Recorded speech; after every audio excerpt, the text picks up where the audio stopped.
Bonjour, je m'appelle Nick. Je m'appelle Nick. Comment ça va? Comment ça va? Ah. It's that time of the year again. Final season. And you know what that means? It means I'm coming back at y'all with another video about how to tackle final season and how to efficiently use your time, because that is key when it comes to these crunch time seasons. You don't have a lot of time, you have a lot of classes to prepare for, and at the same time you have other extracurriculars and commitments that you still have to attend to. Now, whether you're in high school or college, these are some tips to maximize your time and efficiently kill your finals. Alright, so first and foremost, you have to plan out your study sessions. You can't go into the library without a game plan, just like a quarterback can't go into a football game without a game plan. Basically what I mean by that is you should block out exactly what you're going to be studying for how long, what subjects, what you're going to cover. What I recommend is using a daily planner or a journal and marking out the days you have until your actual final, and then splitting up the amounts of sections that you need to review. So let's just say, alright, so chapters 1 through 4 I'm going to do Monday, then for chapters 5 through 10 I'm going to do Wednesday, and then on Tuesday I'm going to study for my sociology exam, and then Thursday I'll study for my science exam. So by blocking out your schedules like that, you not only lighten up the workload on yourself, but you have a very clear game plan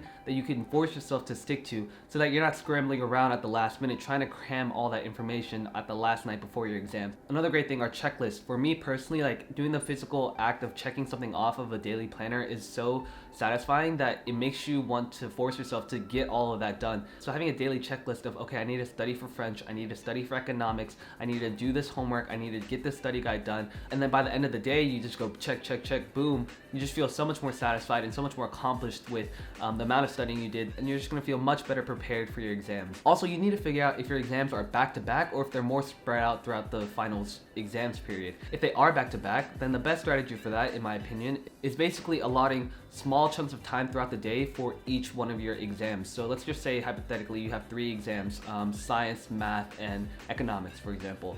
You would spend 2 hours doing your science homework, then you'd do 2 hours doing your problem sets for your math, and then 2 hours doing your study guide for your economics. That way you make progress every single day for each of your courses, so that you don't have to cram all your subjects into one day, forcing you to be more productive and get more done out of the time that you have.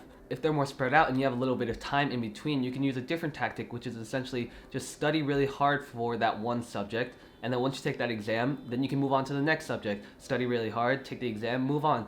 Since you have more time in between your exams, you don't have to worry about putting all that course load on one time, and then you can split it up into just easier, manageable chunks. Now, the second biggest tip is knowing the type of exam that you're going to be taking.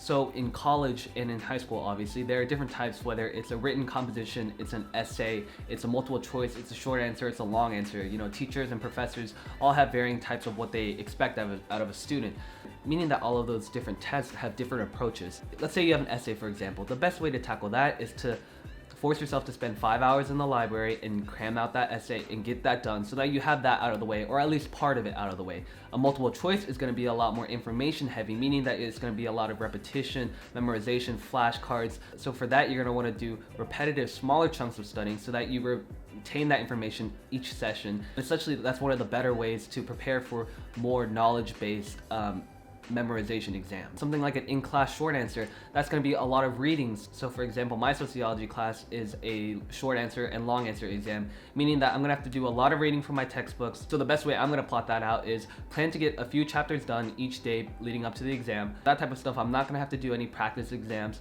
because the short answers are very different than the multiple choice types of exams. Now for your more math or science exams, you're obviously going to have more hands-on multiple choice questions that you're going to need practice exams for.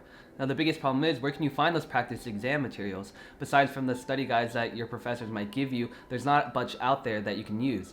That's why when the sponsor of this video, Course Hero, reached out to me about checking out their online learning library, I was more than interested.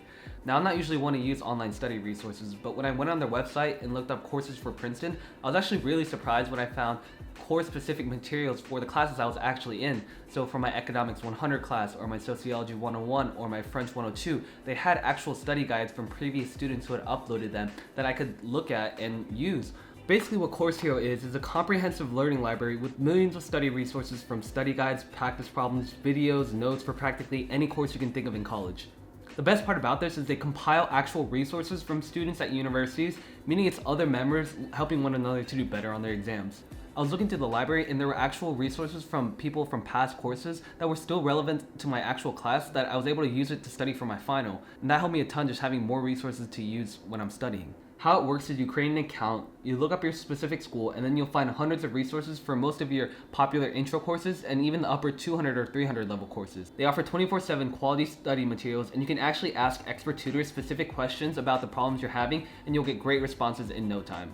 It's going to help you get better grades, retain more information, and most importantly, it's going to be the most efficient way to study for most of your exams. You can also even apply to be a tutor and make some money and work with Course Hero to provide step-by-step explanations for other students who might be having the same problems. They're also hosting this huge contest right now for the class of 2018 college graduates for more than $2,000, including a flight voucher to a destination of your choosing. All you have to do to enter is post a graduation photo to Instagram or Twitter and a meaningful caption about what graduation means to you and the hashtag GradGoals2018 and tag Course Hero, and you can be entered to win one of their giveaways. Now, there aren't many services that offer the unique features that Course Hero does, so for more information, make sure you guys check out the links in my description and definitely enter that giveaway because it's a sweet setup. Now, the fourth and most important tip is utilizing office hours in group study sessions. Even at a competitive school like Princeton, it's still important to work with other kids because they're going to offer new perspectives that you wouldn't have been able to see beforehand. Now, the most important part about study groups is you have to find people you work well with and don't goof around too much because they're going to be able to offer you new perspectives on problems that you wouldn't have been able to solve otherwise, or information from lectures that you might have missed.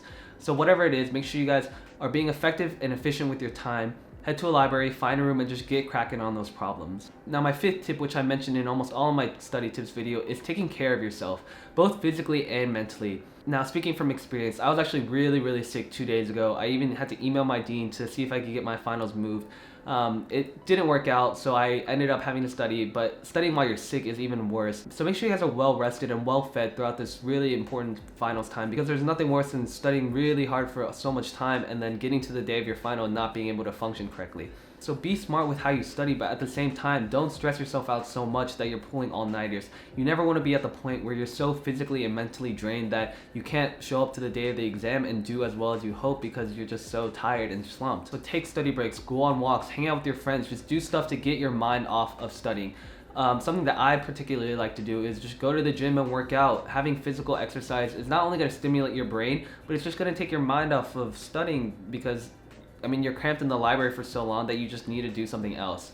And most importantly, make sure you guys get a good night's sleep before your exam. So this morning I had my French exam at 10 a.m. I went to bed by 1 a.m. last night and was able to do really well because I got my full 9 hours of sleep.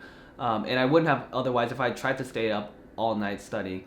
And the thing about all-nighters is that at some point in the night, it just becomes so ineffective. Your brain shuts down. It's not able to retain any more information that it's a waste of time.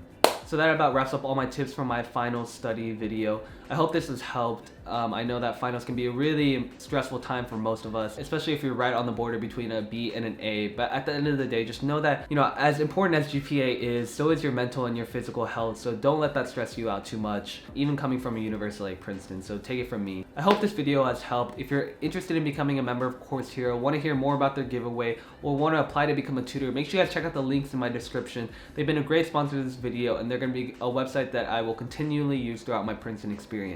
Alright, thank you guys so much for watching. My name is Nick Chae. If you haven't already, please make sure you guys like this video, subscribe if you want to see more, and I'll see you guys next time.